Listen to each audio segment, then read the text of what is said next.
C. El exportador. Se había introducido el patrón oro bajo el pretexto de que fomentaría el comercio internacional, pero ni bien se sintieron sus primeros efectos, en forma de una gran baja de precios, lo que respondía a la teoría cuantitativa, cuando de todos los lados clamaron por protección. Y se levantaron las murallas fronterizas en forma de aranceles, aduaneros, protectores tendientes a dificultar el comercio de importación. ¿No significa esto sacrificar el fin a los medios? Pero aunque el patrón oro hubiese podido introducirse sin que los precios bajaran, sin perturbaciones económicas, ello habría sido de poca utilidad para el comercio exterior. Se atribuye la expansión de este justamente al patrón oro, porque empezó con la introducción del mismo. Pero resulta que el comercio exterior solo aumentó porque había crecido la población, aunque ni siquiera guardó proporción con tal crecimiento, pues se había producido ese aumento preferentemente en los países con moneda papel: Rusia, Austria, Asia, América del Sur. Mientras en los países de patrón oro, Francia, Norteamérica, el comercio se desenvolvía con grandes dificultades. Inglaterra, por ser país de tránsito, no puede tomarse en cuenta en este caso. El patrón oro tendría sentido si fuese posible implantarlo en el comercio mundial, sin que produzca ni derechos aduaneros, ni crisis económicas, ni bajas generales de precio. Y a la iniciativa, en una implantación, sin consecuencias desastrosas, tendría sentido para el Estado que estuviera en condiciones de imponerlo a todos los demás países. Si se carece de tal poder y se vive de esperanzas, entonces podríase intentar como primero implantar un sistema internacional de moneda papel. El alemán, que compra actualmente sus mercaderías con oro y ha de venderlas por rublos de papel, florines, papel, pesos, papel, liras, papel, etc., ¿tiene en ello más ventaja que si también pagara sus mercaderías con marcos papel, si el precio de venta ha de calcularse en una clase de moneda distinta a la del precio de compra? Es completamente indiferente que la moneda utilizada en la compra sea de papel, de oro o de plata. Además, aunque el patrón oro fuera implantado en el comercio mundial, sus ventajas serían en realidad de importancia secundaria. Se creyó poder simplificar el cálculo mercantil, se supuso que bastaría entonces nombrar una cantidad cualquiera de dinero para abarcar enseguida su pleno significado para todos los países. ¡Qué ideas infantiles! En cuanto al primer efecto, hay que convenir que el patrón oro no elimina las fluctuaciones de los cambios, pues la importación de oro alterna con su exportación, y aunque se trate tal vez de cantidades pequeñas, solamente bastan ellas para causar considerables fluctuaciones en las cotizaciones de los cambios, porque el cambio oscila entre los gastos de la importación y la exportación de oro, gastos que pueden importar a veces hasta el 3%, flete y seguro marítimo, pérdida de intereses y además gastos para la exportación, y los mismos gastos para reimportar el oro. A todo esto hay que agregar los gastos de reacuñación del oro, porque el camino al extranjero es para el oro el camino hacia la fundición.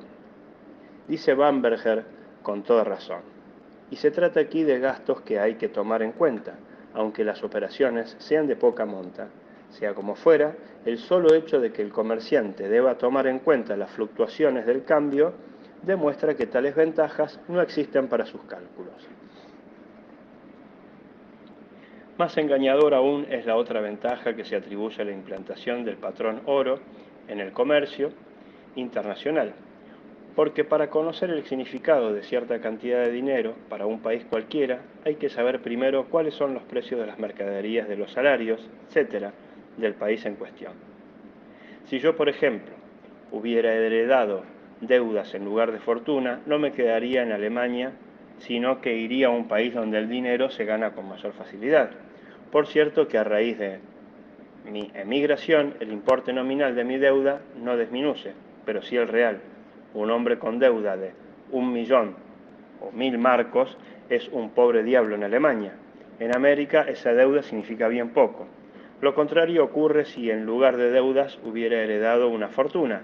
Luego, ¿qué significa el patrón oro en este caso? El emigrante, a quien se prometen montañas de oro, inquiere en primer lugar los precios de los productos que elabora y que consume. Recién cuando los conoce es capaz de formarse una idea del significado de la suma de dinero prometida. Sus pensamientos van instantáneamente del oro a los precios de las mercaderías. Estos, y no el oro, forman el banco en que puede descansar. Pero sí es necesario conocer antes los precios de los productos para apreciar el significado de una suma de dinero. Entonces es indiferente si esta cantidad se refiere a oro o a papel, y efectivamente hoy día, cuando se nombra una cantidad de dinero, ni se sabe aproximadamente siquiera si se trata del dólar, oro o del rubro papel. Pero todas estas cuestiones tienen muy poca importancia para el comerciante. En efecto, ¿qué significan todos estos cálculos primitivos frente a los mil y unas circunstancias imponderables en que se fundan los cálculos de probabilidades para el comerciante? Él debe apreciar el consumo de la mercadería, determinar su calidad, ver si puede competir con 100 otros tipos de las mismas categorías, tomar en cuenta los cambios de gusto, las perspectivas de la política aduanera, el rendimiento de las diversas categorías de producto en relación a la ganancia, etc. Es esto lo que el comerciante debe considerar. El cálculo de los precios y el cálculo de conversión en moneda extranjera están a cargo de empleados subalternos. Mucho más importante que las variedades de monedas de los distintos países con los que trafica el comerciante son los aranceles aduaneros y sus modificaciones. Y dado que los diferentes países para defender el patrón oro abandonaron el libre cambio, confieso que prefiero el patrón oro en combinación con aranceles protectores, cualquier clase de sistema monetario, incluso el patrón Cauri de los cafres, con tal que subsista el libre cambio. Y a decir verdad, las barreras aduaneras siguieron en todas partes al patrón oro. El comercio internacional, la mercancía se paga con mercancía, y solo una parte muy insignificante de un posible saldo puede pagarse en efectivo. Créditos de cambio, préstamos y acciones intervienen en este caso en el balance de pagos. Para balancear los pagos resulta mucho más importante el procedimiento de los bancos emisores, que no la existencia de medios efectivos de pago, susceptibles de la exportación. También en este caso, como siempre, el lema debe ser: más vale prevenir la enfermedad que curarla. El banco emisor, por los movimientos del cambio, debe juzgar si ha emitido demasiado dinero, alzando así los precios, dificultando la exportación y facilitando la importación. En este caso, ha de promover a tiempo una baja de precios mediante la reducción de la oferta de dinero y, en caso contrario, proceder a la inversa. Obrando así, los pagos siempre serán balanceados y se evitarán los saldos pasivos. De este modo desaparecerá por lo menos la cuestión sobre la posibilidad de exportar los propios medios de cambio. Digo, por lo menos, porque la posibilidad de exportar o importar dinero puede provocar graves perjuicios, ya que quita al banco emisor el monopolio de la provisión de dinero, sometiendo al propio mercado a la dominación de poderes extraños, a veces hostiles. Toda especulación financiera cometida en el extranjero repercute en el interior del país perjudicado, y es imposible defenderse contra ello, a no ser mediante barreras aduaneras. En el momento en que otros países implantan la moneda papel, expulsando así el oro, este afluye en búsqueda de colocación y alzando los precios en una época en que ya de por sí son demasiado altos. En cambio, si los países extranjeros derogan la moneda de papel o el patrón plata para adoptar el patrón oro, entonces este huye a menudo en el preciso momento en que ya era escaso. ¿Cuántas dificultades se han causado ya a los endeudados agricultores alemanes con semejantes maniobras financieras? Cabe mencionar que todo esto ya hace mucho había sido dilucidado por las investigaciones, pero recién la libre moneda aportó la confirmación positiva. Efectivamente, tenemos ahora un papel moneda enteramente independiente del oro. Ni siquiera lleva la promesa de conversión. No obstante eso, la cotización del cambio sobre el exterior se mantiene más firme que nunca. La administración monetaria, en primer lugar, dedicó toda su política a asegurar la estabilidad de los índices de los precios. Se observó entonces que mientras los precios de las mercaderías se mantenían firmes, la cotización de las divisas fluctuaba. Esto se debía a que los precios en el exterior, donde todavía regía el patrón oro, oscilaban como antes. En el extranjero no se ha querido admitir esta interpretación, sosteniendo que la culpa era de nuestro papel moneda. Entonces la administración monetaria, para comprobar que esas fluctuaciones procedían del patrón oro, suspendió los precios fijos vigentes en el país, en procura de la estabilidad del cambio. Cuando el cambio subía, es decir, si las divisas extranjeras resultaban más caras, la administración procedía a disminuir el medio circulante, y viceversa, cuando el cambio bajaba. Y dado que en el sistema de la libre moneda el mismo dinero representa la demanda de mercaderías, los precios de estas, así como las cotizaciones de las divisas, se ajustaron de inmediato. Así se demostró al extranjero que no es posible esperar del patrón oro un cambio firme con precios estables de las mercaderías. Solamente si los precios de las mercancías en todos los países se mantienen firmes, el cambio también lo hará, o lo será. Luego, hay que procurar en todas partes que los precios de las mercancías del país queden estables, para lograr así la firmeza en las cotizaciones de las divisas extranjeras. Solo un sistema monetario regido en cada país por los mismos principios podrá conducir a la estabilidad de los cambios en el comercio internacional, así como a un sistema monetario nacional.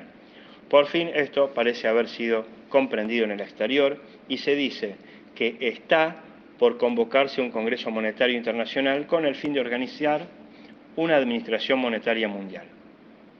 Algo hay que hacer. Queremos el libre cambio, cotizaciones firmes de las divisas extranjeras y precios estables en el interior.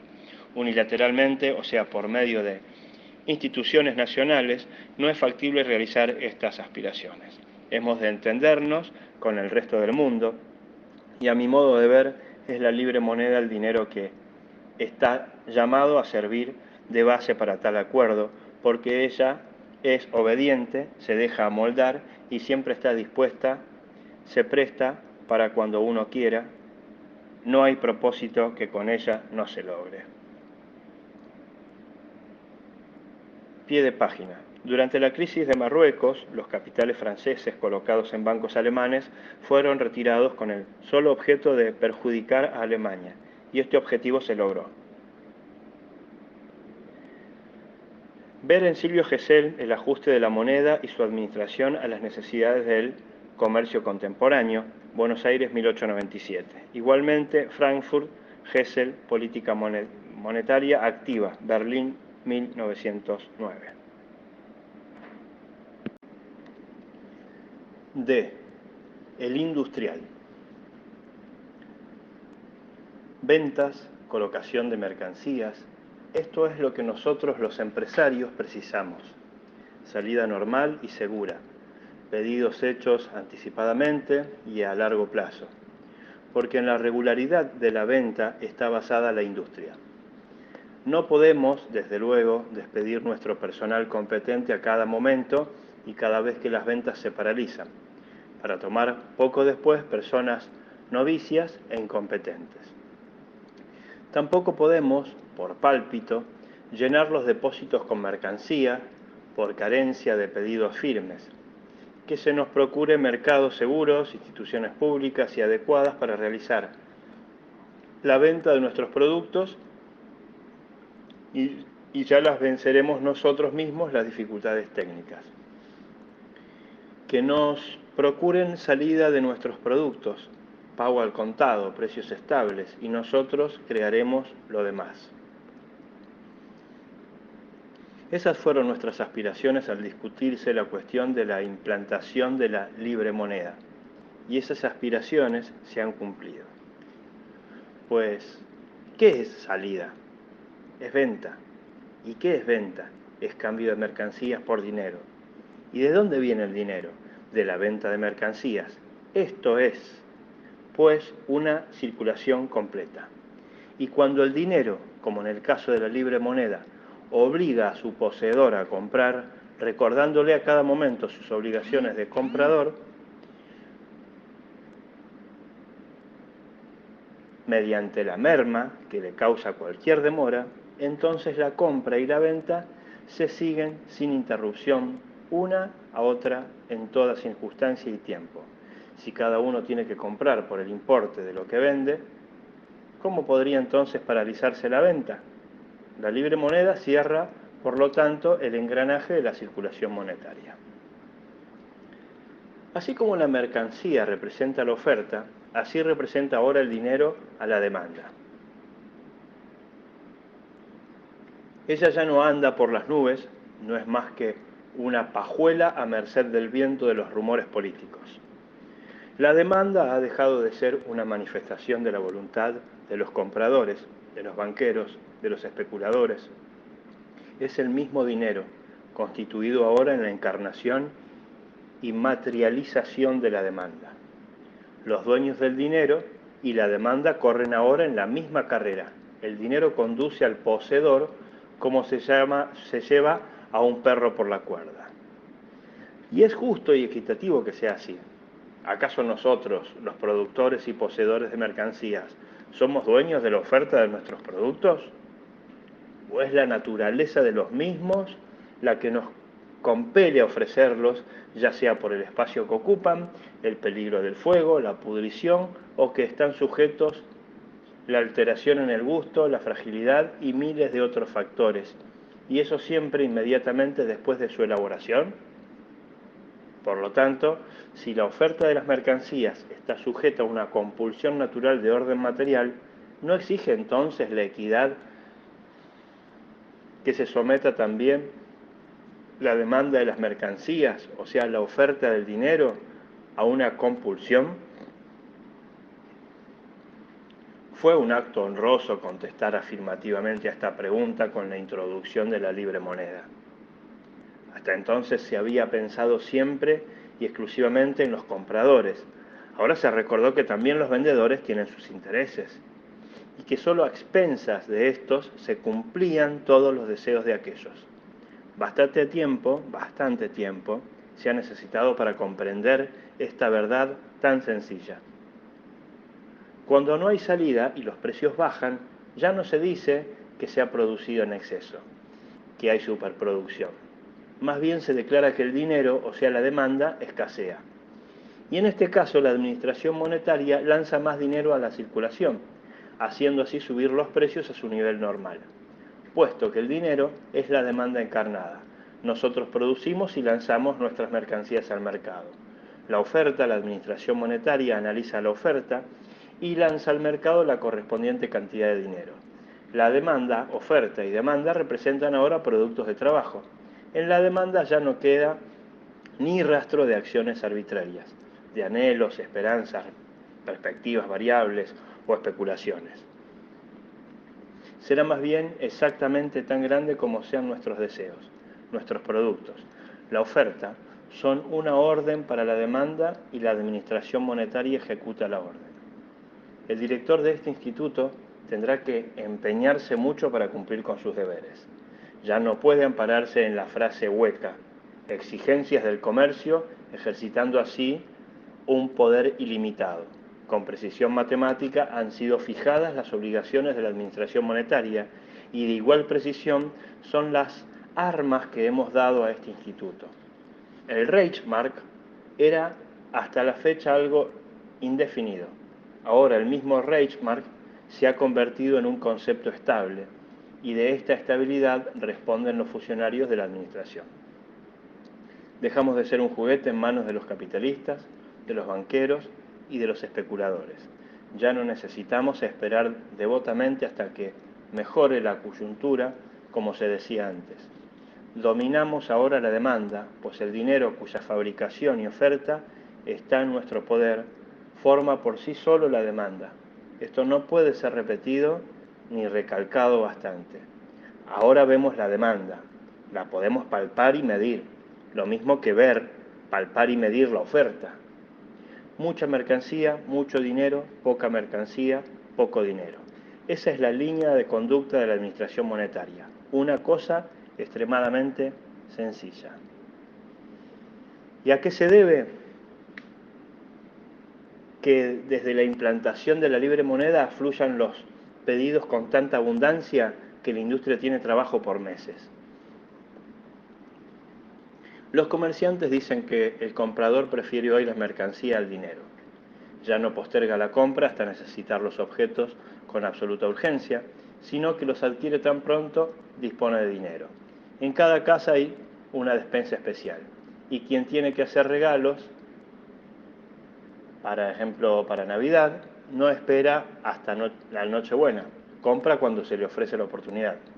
De ahí que los objetos para Navidad se adquieren ahora durante todo el año, y a mi fábrica de muñecas llegan pedidos continuamente. La excesiva actividad de la temporada de Navidad se distribuye así sobre todo el año. Lo mismo ocurre con los demás ramos del comercio. Quien necesita un sobre todo no espera a que caiga la primera nieve, lo encarga cuando tiene dinero para ello, aunque el termómetro registre ese día 30% a la sombra. Porque la libre moneda apura al comprador de la misma manera que el paño al sastre. Efectivamente, la libre moneda no deja en paz a quien la posee, le picanea, lo perjudica y le recuerda sin cesar que el sastre está con brazos cruzados y agradecería que se le encargase ahora mismo un traje para el invierno venidero, aunque fuera abonado con un dinero aún peor que la libre moneda, porque no hay dinero tan malo que no sea mejor que el paño no vendido. Y a causa de esta conducta singular de los compradores, gran parte de los negocios están de más porque al proveerse los compradores con mucha anticipación y no requerir la entrega inmediata, el comerciante no necesita tener las mercancías en depósito. Más bien se provee de muestras y el cliente pide con ellas a la vista. El comerciante hace entonces una colección de pedidos y cuando llegan las mercancías las reparte directamente desde la estación, con la consiguiente rebaja de precios.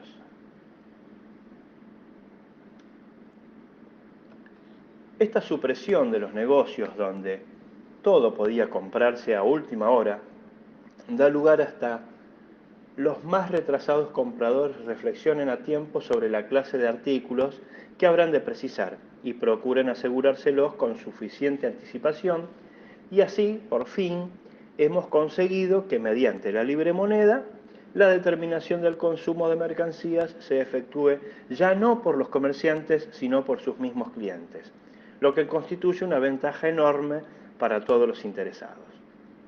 Antes el comerciante debía apreciar anticipadamente las necesidades de sus compradores para formular los pedidos, y por cierto que solía equivocarse. Ahora el mismo comprador aprecia sus necesidades y dado que nadie mejor que él conoce sus exigencias y su estado financiero, habrá seguramente menos errores. Es así como el comerciante se ha convertido en un simple portador de muestras y el fabricante tiene la seguridad de que los pedidos de aquel le envía no reflejan ya su opinión personal, sino que son, en su cantidad, la demanda directa de los consumidores, la verdadera necesidad de las mercancías. Más aún, el fabricante tiene ahora, en los pedidos, una imagen fiel de los cambios de gusto y de las necesidades del pueblo, y puede siempre ajustarse a tiempos a ellos. Antes, cuando los encargos reflejaban solo la opinión personal de los comerciantes, eran frecuentemente alteraciones bruscas, los repentinos cambios de moda. Vemos entonces que la libre moneda nos resuelve muchas dificultades. Ahora bien, si el trabajo del empresario se ha hecho tan fácil que en lugar de comerciante no es más que técnico, se comprenderá que mermen sus beneficios, como no escasean buenos técnicos y la dirección comercial de una empresa ofrece tan pocas dificultades. Resulta que un buen técnico será asimismo un empresario capaz. Entonces, según las leyes de la competencia, el beneficio del empresario habrá de descender al nivel del salario de un técnico. No será este un fenómeno muy grato para muchos empresarios, cuyos éxitos se estriban en sus aptitudes comerciales. Merced a la libre moneda, el genio creador en el terreno comercial está de más, por haber desaparecido las dificultades de aquel talento comercial tan bien remunerado debía resolver. ¿Quién aprovecha ahora el beneficio suculento que correspondía al empresario? En alguna parte ha de quedar, o en la rebaja de los precios, o lo que después de todo es lo mismo, en el aumento de los salarios. Otra cosa no hay. El usurero. No era, ni es aún hoy, deshonroso pedir prestado un paraguas o un libro. Nadie lo tomaba mal, y aún en el caso de que alguien olvidara devolver estos objetos, el mismo perjudicado trataba de disculpar al culpable. Ninguna familia llevaba una contabilidad de cosas prestadas. Pero muy distinto era cuando alguien pedía prestado dinero, aunque solo fueran 5 pesos. ¡Qué caras confundidas! El interpelado se quedaba como si fueran a extraerle una muela, y el otro como si tuviera que confesar un crimen alevoso. El apremio monetario era considerado como una mácula y había que estar bien seguro de la amistad de una persona para arriesgarse a pedirle dinero prestado. ¡Pedir dinero! ¿Cómo es posible que ese hombre pida dinero? El paraguas, la escopeta, hasta un caballo te prestaría, pero dinero. ¿Cómo has llegado a carecer de dinero? ¿Acaso vives licenciosamente? Y sin embargo, era tan fácil verse en apuros financieros, la paralización del negocio, la falta de trabajo, la cesación de pagos y 1000 otras causas colocaban en apuros a cualquiera, cuya situación económica no fuera del todo brillante. Y bien, en semejantes condiciones era demasiado sensible para recibir una contestación negativa. Recurría a mí, el usurero, y yo hacía mi negocio. Se acabó ahora ese buen tiempo. Por la libre moneda, el dinero ha descendido al nivel de los paraguas, y los amigos y conocidos se ayudan recíprocamente. Pero si el dinero fuera un objeto cualquiera, nadie guarda ni guardar ya mayores cantidades de dinero, porque éste tiene forzosamente que circular. Pero precisamente por ser ya imposible acumular reservas, es que éstas tampoco hagan falta. El dinero circula ahora con la mayor regularidad, sin interrupción alguna. Si una persona, a pesar de eso, llega a necesitar de improviso dinero, recurre a un amigo, tal cual le pediría un paraguas al verse sorprendido por una tormenta. Ahora es lo mismo estar en una tormenta o en una dificultad económica. Y el solicitado satisface el pedido sin rodeos, sin mostrarse sorprendido en lo más mínimo. Hasta le place hacerlo, porque cuenta con la reciprocidad y porque obtiene una ventaja directa con ello. En efecto, mientras el dinero está en su poder, merma constantemente. En cambio, el amigo le promete devolverlo sin pérdidas. Así se explica el cambio de conducta que se ha producido. No se puede afirmar que el dinero se gaste hoy con más ligereza, pero ya no es tan inaccesible como antes. Lo aprecian, por cierto, pues ha costado trabajo ganarlo, pero nadie lo considera superior al trabajo, y menos todavía a sí mismo, ya que el dinero como mercancía no es mejor que cualquiera otra mercancía, dado que la posesión de dinero, como de mercancías, lleva aparejada las mismas pérdidas. La mercancía, el trabajo, es ahora dinero efectivo y por eso se acabó para siempre mi negocio.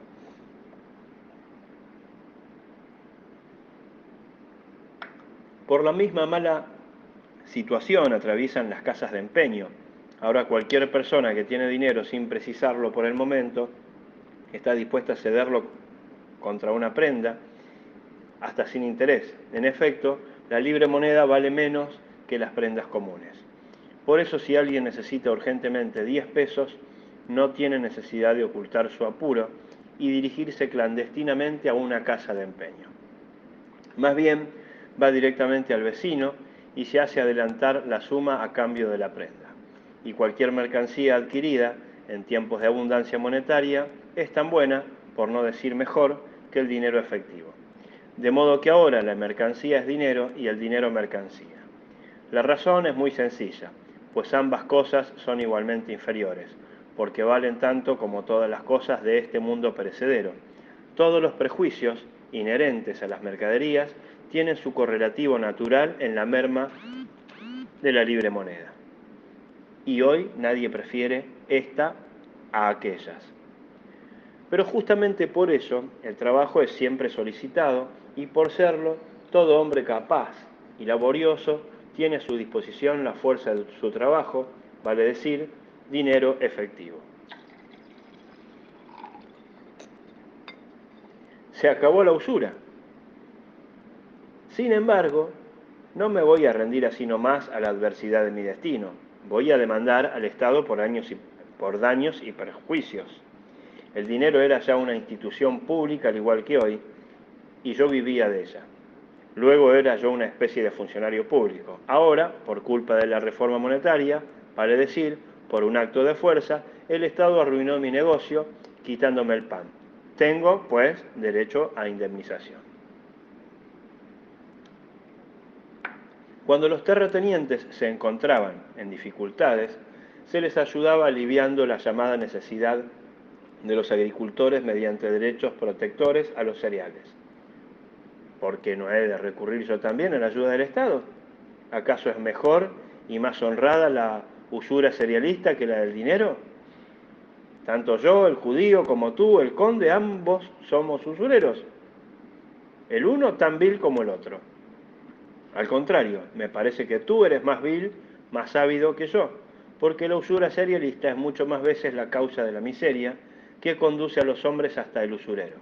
Por eso, sí, por medio de una ayuda del Estado, ha sido eliminada la miseria cerealista, poniéndose así la usura del pan al amparo público. Será imprescindible ayudar también al usurero monetario en su necesidad, pues usura es siempre usura, ya sea del suelo, ya sea del dinero. Poco le importa al labrador que el despojo provenga del arrendamiento del suelo o del préstamo de dinero. Ambos, el usurero monetario y el del pan, toman todo lo que pueden. Ninguno de ellos regala nada. Si los terratenientes tienen un derecho legal a la renta, los prestamistas lo tenemos al interés. De esta lógica no se puede escapar alegando que hay una diferencia entre el dinero y el suelo, el interés y la renta. Pues, ¿quién me habría impedido cambiar a tiempo mi dinero por tierra, para transformar así la miseria de usurero en la de terrateniente? Invocaré, por lo tanto, los derechos protectores a los cereales, y el clamor del usurero no dejará de ser oído en un estado donde haya justicia. F. El especulador. A raíz de la implantación de la libre tierra, nos hicieron imposible la especulación sobre campos, minas y casas. Con la libre moneda se me arruina también el negocio con cédulas y mercaderías. Donde quiera ponga el pie se me hunde. ¿Y a esto se le llama progreso, justicia para todos? ¿Acaso es justo minar el sustento a ciudadanos honrados e intachables? Y en ello colabora el Estado, el mismo Estado al que he servido tan lealmente como lo prueban las condecoraciones, los cargos honoríficos y los títulos que me otorgaron. Este es un Estado de rapiña y no de justicia. Días atrás mandé publicar por mi cuenta un cable en los diarios que afirmaba haber surgido serias dificultades entre dos países sudamericanos. Ya no me acuerdo sus nombres. Y que no sería difícil el estallido de un conflicto armado. ¿Cree usted que la noticia produjo algún pánico en la bolsa? Ni qué pensar. Le aseguro que la bolsa se ha vuelto insensible en extremo. Ni la noticia de la ocupación de Cartago por los japoneses fue capaz de conmoverla. Es realmente doloroso ver semejante indiferencia. En verdad, no es de extrañarse, pero contrasta tanto con la conducta anterior de la bolsa que resulta difícil acostumbrarse a ello. Por culpa de la libre moneda, el dinero ha dejado de ser el refugio y fortaleza de los hombres acaudalados, a donde se retiraban a la primera señal de alarma. Ante el menor peligro, ellos realizaban los papeles, es decir, los vendían por dinero, creyéndose así a cubierto de toda pérdida. Esas ventas se hacían naturalmente con ciertas pérdidas, que eran tanto más grandes cuanto mayor amplitud tomaban las ventas. Después de algún tiempo, cuando creían no poder ganar más en esa forma, hice difundir noticias tranquilizadoras. Los burgueses atemorizados aún empezaron a salir de su castillo y pronto alzaron con su propio dinero las cotizaciones de las acciones que en su precipitación habían vendido a mis agentes a premios ínfimos. Esto sí que era un negocio. Y ahora, debido a esa desdichada libre moneda, el burgués, antes de vender las acciones, tiene que ver lo que hace con el producto de la venta, o sea, el dinero, pues este no le ofrece ningún punto de reposo, ya que no puede llevárselo a casa y guardarlo allí tranquilamente.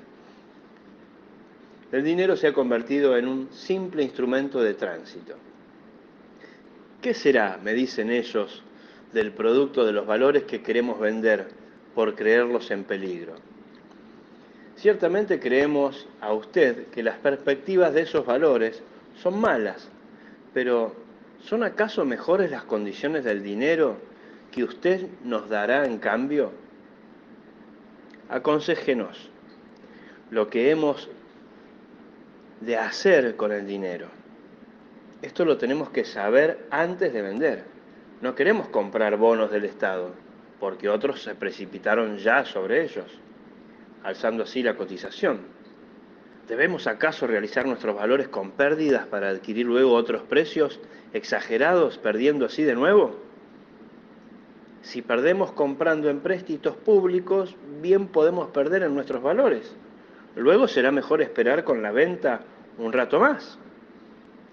Así razona ahora el burgués. Y esto es lo que arruina nuestro negocio. Esa maldita espera. Porque en primer lugar, echa a perder la impresión provocada por nuestras noticias, disminuyéndose su efecto desmoralizador. Y luego llegan generalmente, por otra parte, noticias tranquilizadoras, que desautorizan las nuestras tachándolas de exageradas. Y entonces se acabó todo, pues hay que explotar la primera impresión. Resulta, por lo tanto, cada vez más difícil engañar al público. Además, es también esta maldita libre moneda nuestro capital de trabajo. Y ahora esta se me pudre en la caja, puesto que debo tener mi dinero siempre disponible para poder dar el golpe en el instante oportuno. Y cuando lo recuento, después de algún tiempo, resulta mermado en parte considerable. Es una pérdida constante y segura frente a una ganancia insegura.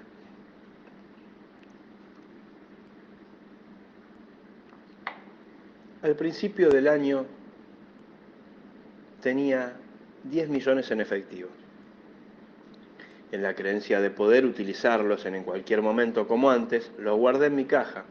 Ahora ya estamos a fines de junio sin que me haya sido posible provocar en la bolsa ventas en mayor escala. Así ha quedado el dinero intacto. ¿Intacto, dije? Peor todavía. Ya me faltan 250.000 pesos irremediablemente. He perdido una suma importante sin que haya mejorado las perspectivas para el futuro. Al contrario, cuanto más se prolongue ese estado de cosas más insensibles, se tornará la bolsa. Finalmente, la misma experiencia hace ver a los burgueses que, a pesar de perspectivas malas, nadie vende y las cotizaciones no bajan, y que no bastan noticias y perspectivas por sí solas para producir una baja de precios. Se necesitan hechos. ¡Qué gloria era aquellos antes! Tengo a la vista una prueba modelo de mis informes tendenciosos, un comunicado publicado en el diario local del 9 de febrero. Reza así: un día fatal. Un pánico indescriptible se apoderó de nuestra bolsa a raíz de la noticia de que el sultán ha sufrido una indigestión. Importantes órdenes de venta provenientes de la clientela provincial coincidieron con una gran oferta por parte de nuestra especulación local.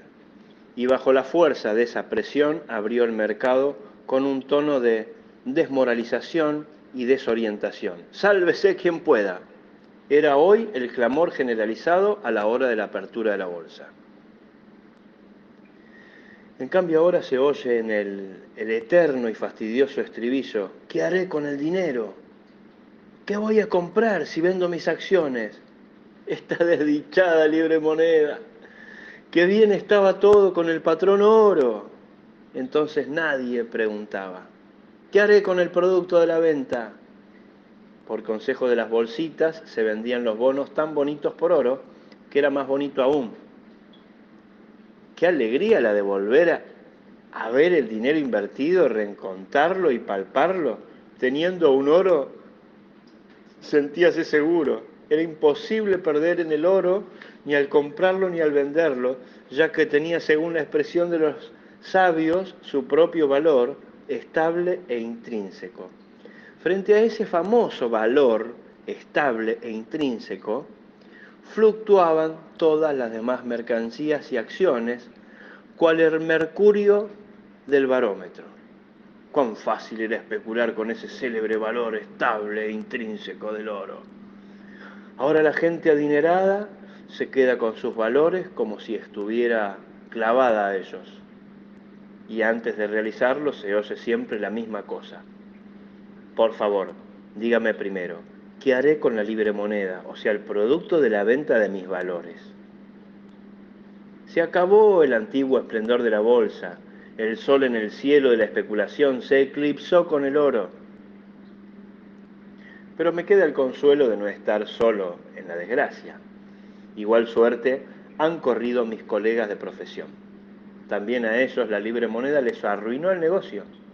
Todas las existencias de mercaderías del país quedaban antes en manos de los comerciantes, hasta el momento de su consumo inmediato, por cuya razón podían negociarse. A nadie se le ocurría comprar más provisiones de las que precisaba para aplacar el apetito del momento. Bastaba tener oro, con su valor estable y intrínseco, que sustituía a todas las provisiones sin sufrir pérdida alguna. Quien poseía oro tenía todo a su disposición. ¿Para qué entonces almacenar provisiones? ¿Para qué? ¿Acaso para los ratones y las polillas? Y justamente porque todo, absolutamente todo, se ofrecía en venta, podíase especular con bien, podíase especular tan bien. Por un lado, el consumidor no tenía provisiones ni por 24 horas siquiera, y por el otro todas las existencias estaban en manos de los comerciantes, listos para la venta. La operación era, por lo tanto, muy sencilla. Se adquirían las existencias y se aguardaba el momento de la demanda. La ganancia era casi siempre segura. Ahora, en cambio, las mercancías que antes se ofrecían en las casas de comercio están distribuidas en millones de despensas. ¿Cómo podrían ser devueltas al comercio? ¿Con qué dinero podrían ser pagadas? ¿Con la libre moneda, acaso? Pero si precisamente para desprenderse de ella los consumidores adquieren las provisiones, y estas ya no son mercancías, sino bienes inalienables.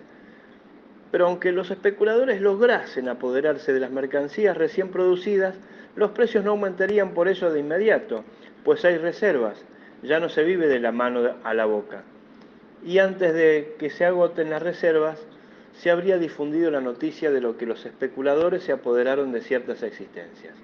Entonces todo el mundo estaría en guardia, y antes de que los especuladores puedan realizar sus mercancías, los productores habrían cubierto el déficit. No hay que olvidar tampoco que los mismos especuladores tienen que guardar su capital de trabajo en forma de dinero efectivo, el cual constantemente merma debido a la pérdida de cotización de la libre moneda.